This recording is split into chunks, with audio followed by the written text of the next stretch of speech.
General Zamir warned the Hamas leaders outside of Israel that Israel was out to get them.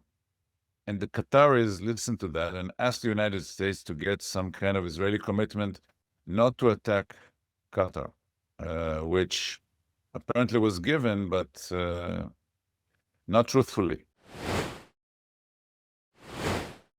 President Trump has said today that he's very unhappy about the strike. What role do you think he played? There's been a lot of conflicting reports about whether he was told in advance or whether he told Netanyahu not to do it in advance. And that seems there's a lot of uncertainty about that. The official American version is that the American radars or, air traffic control systems discovered the Israeli warplanes on the way to attack, and then they told Trump, and then Netanyahu, or the Israeli government, told the American government, and they warned the Qataris, but it came too late to stop it. And I'm not sure if that was the case or that there was prior knowledge, because about a week before, or less than a week before, the Israeli chief of staff, Eyal Zamir, who later it was published that he opposed the strike at this stage, like all the rest of the Israeli intelligence and military chiefs. General Zamir warned the Hamas leaders outside of Israel that Israel was out to get them. And the Qataris listened to that and asked the United States to get some kind of Israeli commitment not to attack Qatar, which apparently was given, but not truthfully. What they did, to the best of my knowledge, was not to attack in Qatar, but from hundreds of miles away by long-range missiles. But it doesn't matter.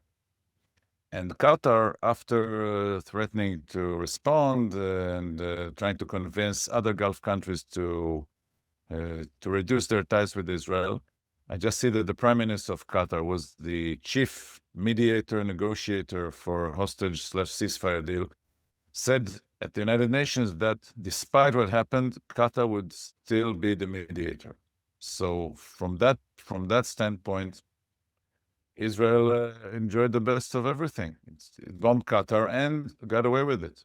But the bombing failed because apparently the key Hamas leaders survived.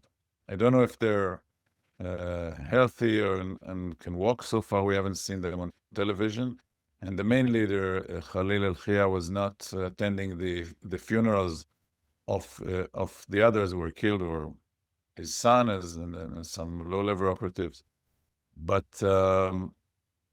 clearly it was seen in Israel and the opposition, by the opposition, as an effort to derail and assassinate not just Hamas, but the coming deal. The hostage families were especially very much worried and critical about it. And it's just another stage of escalation, that you extend the war to another front. And that's coupled with the escalation in Gaza itself, where it's calling the reserves and sending them or sending other troops to occupy Gaza City and destroy it. So what we see is escalation and not ceasefire. Back to Qatar and the United States. The United States has an enormous military base in Qatar. It's an ally of this country. And there's a lot of financial dealing between the United States and Qatar as well. The president is aircraft. Well, they didn't hit his plane or the American but clearly you cannot do anything in the Middle East without the Americans seeing it in advance. But I don't think it was coordinated.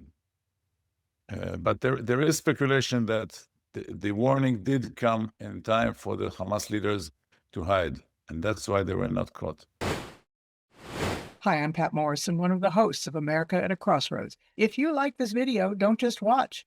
Head over to our website where you can subscribe for early access to new programs, see our upcoming schedules, and connect directly with our guests in our weekly live streams. Thank you for watching.